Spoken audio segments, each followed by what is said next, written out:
المنظمين لإفطار حي البركة الأستاذ عبد الرحمن الصبحي. الله يحييك. حياك الله يا أستاذ عبد الرحمن. يا مرحبا. كم سنة وأنتم تسوون الإفطار هذا؟ أكثر من 10 سنين ما شاء الله. الإفطار قايم في الحي مع جماعة الحارة والجيران والحبايب، جماعة الأحباب والأصدقاء. الله يحييك. مبروك. حياك الله.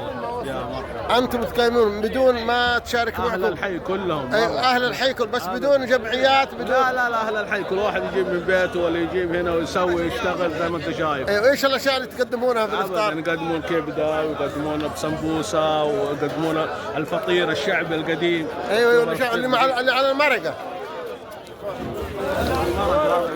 ايوه الصينيات القديمه دي. ايوه حياك الله.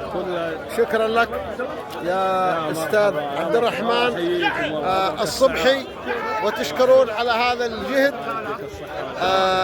جهد المجتمع المحلي وبجهود محليه بحته. حياكم.